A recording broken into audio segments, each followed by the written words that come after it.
An internship is an official program provided by organizations to give work and skill experience to interns and graduates. This is the Ghanaian Farmer. Thanks for joining us. And this week, we are all the way in the Volta region. Precisely, we are in Flow Cell Farms, the biggest or one of the biggest commercial fish farmers here in Ghana. And aside providing fingerlings and table-sized fish to other farmers and consumers, they've introduced a program where they open their doors for not just Ghanaians but other African countries to come and get practical training. We're going to be chit-chatting with the CEO.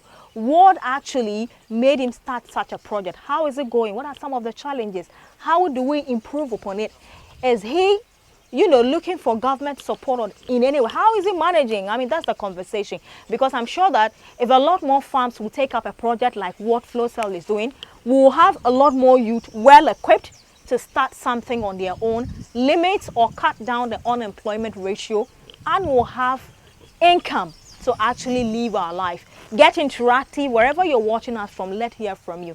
Send us your questions, your views, your thoughts. I'm going for a quick break. When I come back, Mr. Danso is seated right next to me. I'll start a conversation with him. Stay tuned. Thanks for joining us. If you just tune in, you're watching the Ghanaian Farmer. Mr. Danso, thanks for joining me. Thanks for coming to FlowCell once again. You're Officially, most you welcome. are now a member of FlowCell. I know, right? I know. Yeah. I have a lot of brands that are associated with me. Yes. Right. Thank you very much for having us. Welcome. Now, before we even delve into the program, let's give a bit of background to FlowCell Farm. In which year did you start FlowCell? FlowCell Farm started operation in 2016 and incorporated in 2017. Okay. And basically, why did you zoom into the aquaculture space? Well, it was the space that was of high interest to the founders at that time. We saw the potential, the demand for fish was very high, or is still very high in the country, and the skills to produce it were not as much those days as we have now, plus the resources required to run it. So we saw it as a good opportunity to venture it into and combine all of that with our passion to produce good quality fish for the Ghanaian market and maybe overflow to other countries in the sub-region. Okay. In all, how many ponds do you have? We have in total 106 ponds from the hatchery to the nursery, and we have 40,000 cubic meter cages, which brings us to a total capacity of 3,000 metric tons. Okay.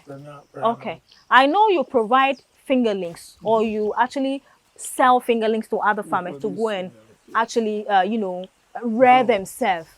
Is it just your specialty, just the fingerlings, or you do the table-sized tilapia as well?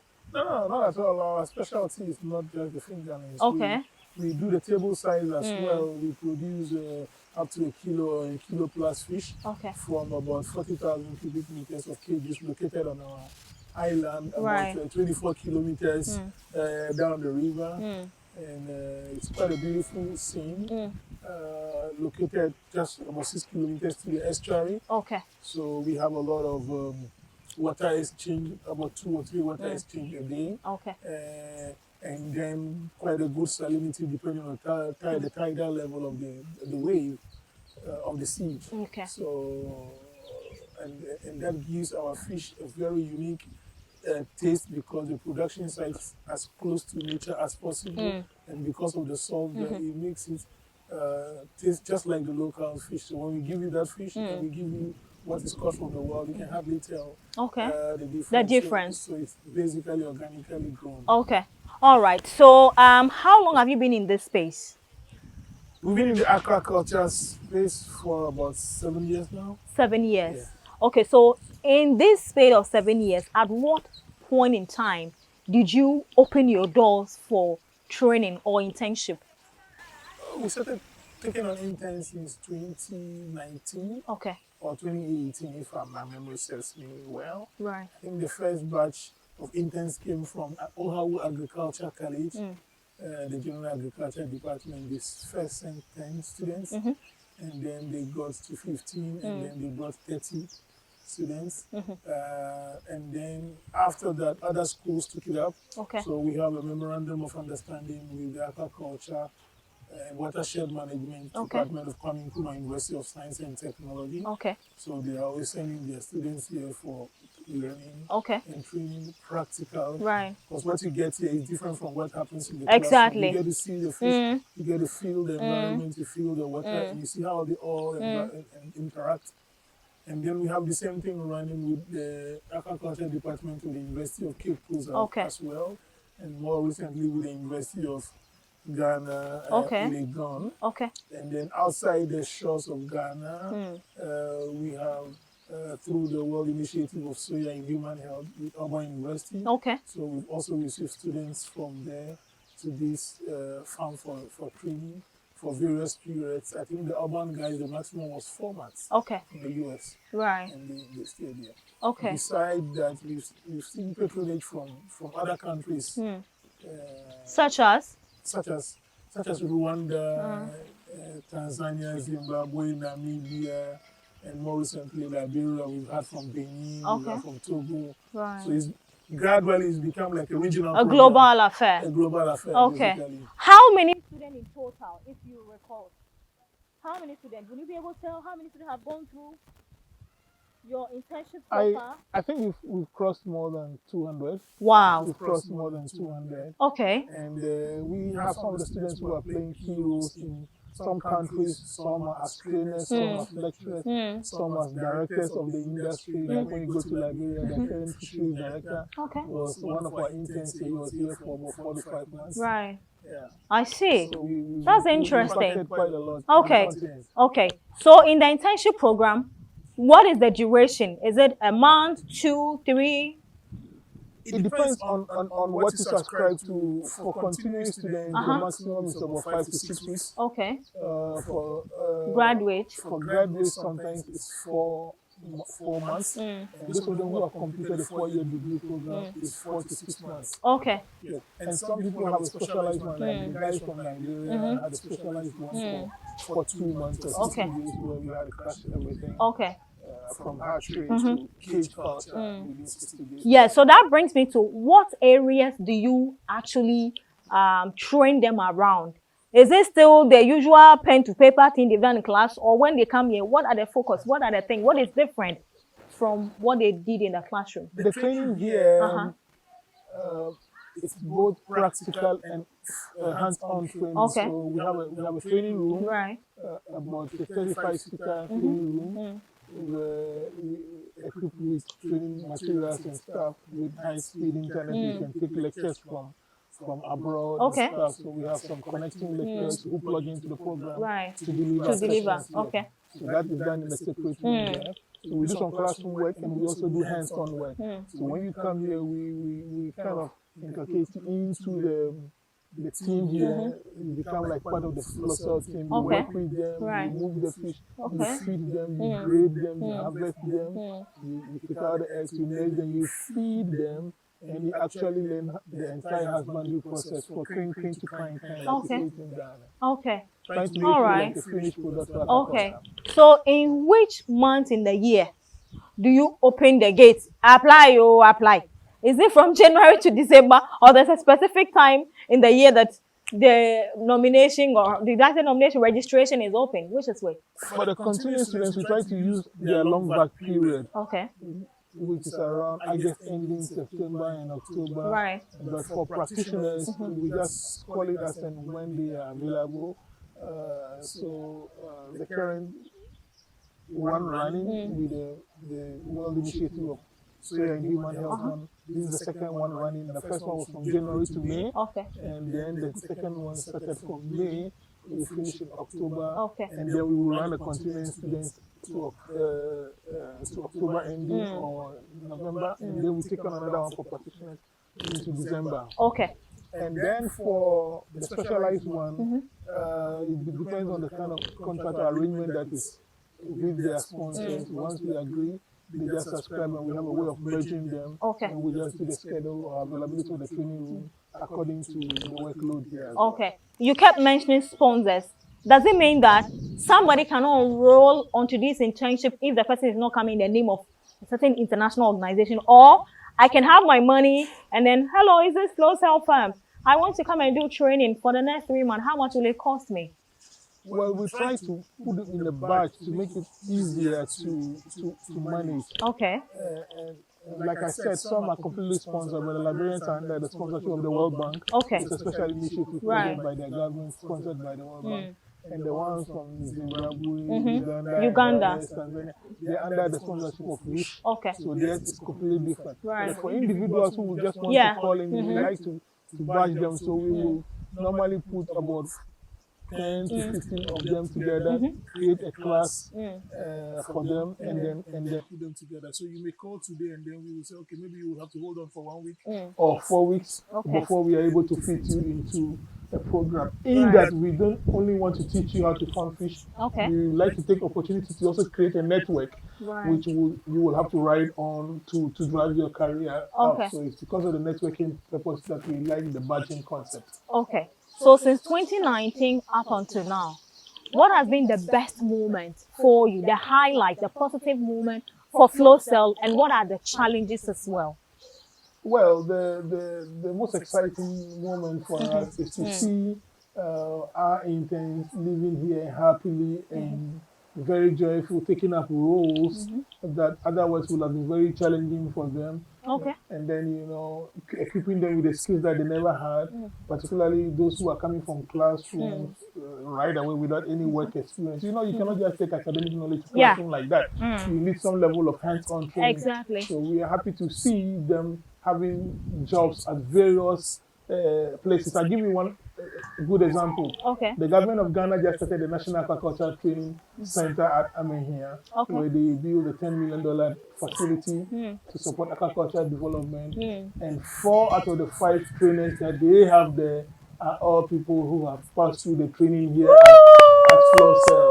Congratulations. The, kind of the impact you're making. Right. And you go to other countries. Like the last time I was in Liberia, and one guy called me, oh boss, we heard you are in town, we want to have dinner with you. Okay. And then I had close to 10 of them. I didn't even realize we had. They're all from Liberia who came through the training. And they took me out, and okay. It was a good thing. Right. So those things give us a lot of. Those are the highlight, the beautiful moments. How about, is there any challenge at all? I think from what you said, you're only having fun. You're not having any challenge. There is challenge as well. Okay. There are resources to train them. You know, we need to provide accommodation. Okay. We need to provide feeding. We need to transport them. Okay. And the resources to train them. You know, it costs a lot of energy. It costs fees as well, and all those have to be paid for by somebody. It also costs time as well. So we have to stop doing other things. Then we can focus on their training. And sometimes some of the training result in loss of fish. Okay. Yeah, because they are learning how to grow the fish and stuff. And part of the learning process includes killing fish. So by the time you train 100 of them, you will have killed a million fish. You know, a million fish. And that also comes at a cost. Okay. That's the more reason why we need partners, the support and the partnership to make it possible. It's not possible for anybody to learn how to grow fish without killing it. Right. Yes. Okay. One of the most successful trainers we have in the industry, Karen Veverika from Auburn University, who has worked in more than 25 countries in Africa for close to 40 years, says that before you become a good farmer, you must kill a minimum of 1 million fish. Wow. Yes. I see. Yes. Okay. So from what you're doing, do you think we are closer or getting closer to, you know, filling up the knowledge gap or the experience? You know, when you employers are recruiting 5 years experience, 10 years experience, do you think that per the way fish farms are springing up every day, we are producing enough people to fill in that gap? I think so. We are equipping. You know, this is a very busy farm, full commercial, and we have the best of almost all the technologies that you need in the aquaculture industry here. So when you get here, you get to experience and learn all those things, which hitherto will not be possible just coming from the classroom. So if you pass through a training like this, it's kind of a shortcut or a crash course for your experience that people will be expecting of you for 4, 5 years. You will have handled a good number of fish, you will have moved them, you will have worked with them for all that period. So it really solved that problem of the knowledge gap. One of the challenges that the industry has had is knowledge. Okay. People who had the knowledge who started this industry in the country were so mighty with it, they held it to their, they didn't want to share. So a lot of people went in with various tickets of investment and had various losses because the knowledge gap was very low. It was very, very high. The knowledge gap was very high. What is required versus what people have was very high. So for us, we are very excited to bridge that gap so that people who are passing through this program will go home or go back to their various places very skilled and prepared to run, they make less mistakes and be able to grow much more fish. This was not possible 10 years ago. No way. All right. So at every batch that comes, how many in number do you take? Well, the minimum number you take. Interestingly, we have a very high patronage. The one with the advert running now for the continuing students, I think we've got close to 100 applicants when we have only 15 places. So it's a very challenging. So it means the interest is there. The interest is there. Okay. We wish we can do more. We wish we can train more. If the facility or the resources were there, we could batch them so that the people can. I mean. The least you can do for the youth today is to equip them with skills. Exactly. So that we can transfer as much knowledge to them as possible. So that they are capable of running their own businesses or working in other people's businesses with an elated knowledge. How important is it for new fish farms that are springing up to have such experienced hands that you have trained from Flow Cell, or do you advise they bring some of their people to train before they set up the farm, which is which? The knowledge first. I prefer that you understand where you are going to invest, you know how to keep the fish alive, what are the requirements. The fact that you can keep yourself alive doesn't mean you can keep the fish alive. And people always think it's very easy, but it's very difficult. It's very difficult to navigate through the climate, to navigate through the various production seasons and be able to keep the fish throughout. It's very challenging and usually underrated. So it's a good thing for you to consider that one first before you start throwing your money out there. All right. Even if you're a hobbyist. It is very important that you get the knowledge. All right. So what's the future looking like for Flow Cell in terms of expanding the fish production and the training program? What's the plan looking like? Well, we are looking forward to expand our grow outs to be able to become a household name. So when tilapia or fish comes to mind, the first thing that should to run across the head will be Flow Cell. And relax be able to bring our and enjoy. To your door, relax, keep calm and eat. Oh Jesus, that's it. Keep calm and enjoy our tilapia. That's what we want to be able to do. We want all the 35 million Ghanaians, at least a good percentage of that to be blessed with our tilapia, you know. And at the same time, create more opportunity for people to learn how to grow the fish, to add value to the fish, to other forms, you know, to present the fish in other forms as well. Any message for your partners before we wrap up? Those who have been doing this with you, I know Wish have been with you for a very long time. New people are joining. Any message, and to potential donors out there who are looking for very insightful projects to invest in? Any message for them? So for our good partners, the American Soya and Bean Association, the World Initiative of Soya in Human Health, we say kudos. God bless you. Thank you so much for being part of this program and helping us take this internship program to the level where it is now. And we are looking forward to even make it bigger and better than it is now. To the World Bank that has been working with us as well on this training program, we say thank you, kudos. Please support us more so we can be able to reach out more. To other potential donors, we say, hey, let's produce some good fish in Ghana. Let's train people. Let's share more knowledge and kindly support us so we can make this possible. Right. Okay. Mr. Evans Danso, the CEO of Flow Cell Farms. The chief and farmer. The chief farmer. And he says, be calm and enjoy tilapia. You know, so tilapia or fish farming is growing day after day. However, the people, the experienced hands to help the farmers across the country is pretty low. And that's where Flow Cell come in. But for him to scale up and take more, I was just publishing some of the registration, going, and he's got over 100 already. But the capacity is less than that. So if you're out there, the international organizations, even Ghanaian governments, please look at these people and support them. You can find Flow Cell on LinkedIn, Flow Cell Farms, on LinkedIn, on Twitter, on Instagram, on Facebook, and of course, their website, right? So when you type Flow Cell, it's a very popular brand. As soon as you type Flow Cell, it pops up. You can read about them, find their details, and get in touch with them. Let's make Africa rich. Let's cut down unemployment in Ghana. Let's find a way to stop our youth from running off from Africa to other countries. We need them to stay here and help the country grow. Thank you very much. Thank you very much. I truly appreciate your time with me, and I hope to come back soon. Let me know when a new batch comes. You have to. When you're looking for a Ghanaian farmer, you have to come here because I'll have an office in Flow. So thank you very much for watching. We'll see you next week. Bye-bye.